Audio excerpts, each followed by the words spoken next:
Hello guys, magandang hapon. Maulan na hapon dito sa amin. Ayan, samahan nyo po ako ulit. Papuntang bayan. Susunduin ko ang aking anak na si Nikki at si Ate Yuhan. As usual, dadaan tayo sa shortcut road. Ayan. Ano ba to? May advertisement pang lumabas na takpan. Ayan guys. Ako ay paalis pa lang. Ang oras guys ay alas 4. So ang labas nila ay 4:30. Pero nakakarating sa highway ng 5. So ayan, pakita ko yung trabaho ko kanina guys. Ayan. Diyan ako naglinis. 1, 2, 3. 3 lines na guys. Isa na lang. Ito na lang nasa bungad ang may damo. So bukas, dahil holiday, walang pasok. Ayan, yan ang tatrabahuhin ko kung hindi umulan. And start na rin mag-harvest dito bukas.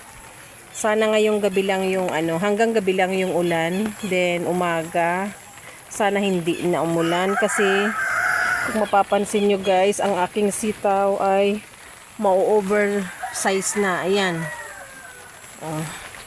Kailangan na siyang i-harvest. So ako'y magdahan-dahan lang dahil basa na yung daanan. Hindi naman siya maputik guys kasi matigas. Matagal na tong ginawang kalsada na to. Pero dahan-dahan pa rin tayo dahil alam nyo na po, injured ang aking tuhod. Na semento ito last year, last October, and tinanggal nung January. So ayan, ingat-ingat dahil wala siyang gaanong pwersa. Ayan, samahan niyo po ako sa aking biyahe. Ayan guys, konting ulan pa lang. Ayan, may tubig na ang kalsada. Wala na kasing drainage yan guys. Natakpan na. Noon bagong gawa itong mga bahay, may drainage yung kabilaan. And ngayon, natakpan na ng mga buhangin. Yung iba nagiba na. So hindi na siya napahukay. Kaya kunting ulan, baha. And doon sa kanto guys, sira yung tubig. Sira yung linya ng nawasa kaya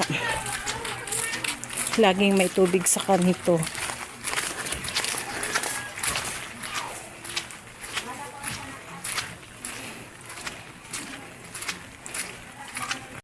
Let's go guys. Ayan, kasama ko si Ate Kim, ang kolehiyal. Umuwi dahil long weekend. Ayan. Wala allowance. Let's go guys. Hawakan mo na Ate Kim. At tayo ay tukora na. Okay. Ay. Agad. So we're going to hotdog. It's rainy day.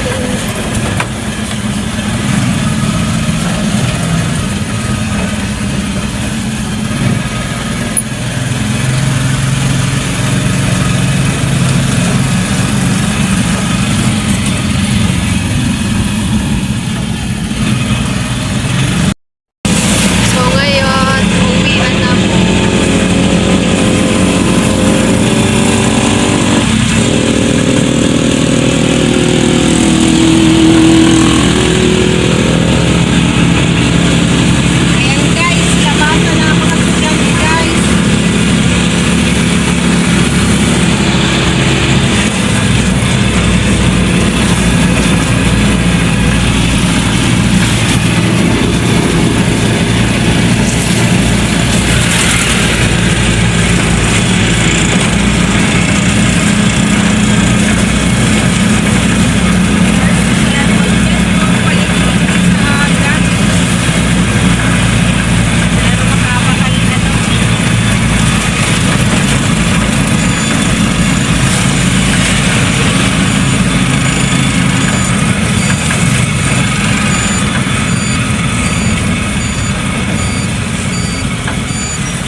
So guys, to, nag-aantay na lang po kami kila Johan. So ayun guys, nasundo na po namin ni Mami sila Johan. So ngayon po is pauwi na po kami. And hindi na po umuulan. Look. Pero madilim pa rin.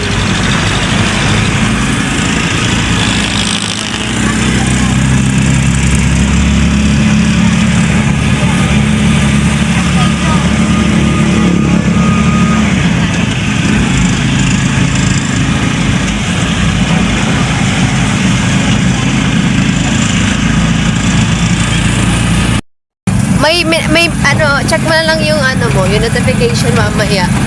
Pauwi na kami guys. Shortcut. Ayan. Madilim ang kalangitan. Pero wala nang ulan. Pag ganitong panahon, masarap kumain. Masarap. Pagturo. Nasa Lagunay naman yung ano, makapal na islap. Doon lagi nagsimula ang ulan.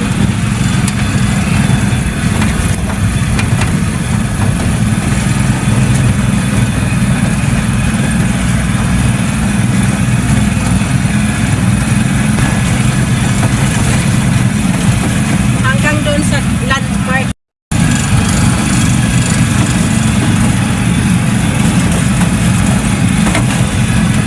Sa boundary ng Danlog and Tambangan. Dapat pala maglagay din ng boundary doon sa papuntang kabilang ano. Yan na guys. Welcome to Tambangan.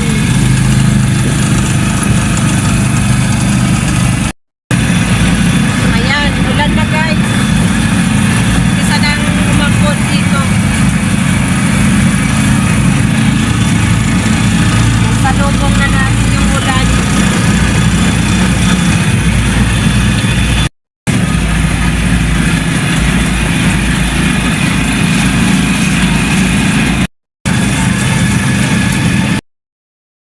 Sana. Ayan. Dito lang naman yung pangit na ano, kalsada kasi putol pa. Yeah.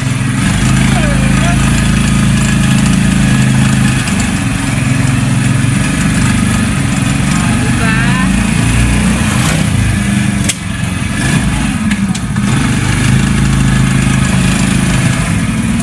Hanggang doon makalabas. Ayan. Yan ang shortcut. O, diba? Ang ganda na kalsada guys.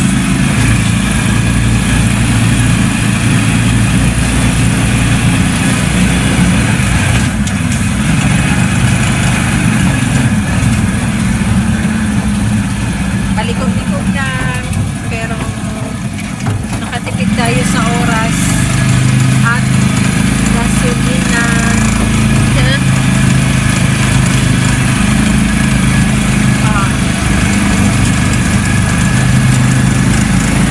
Na?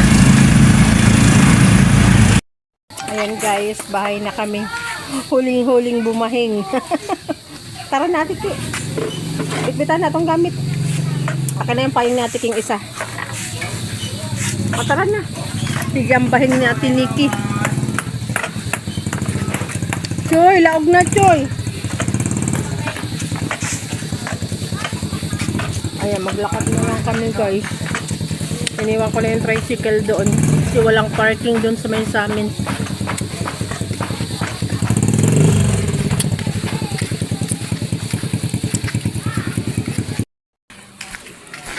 Dar!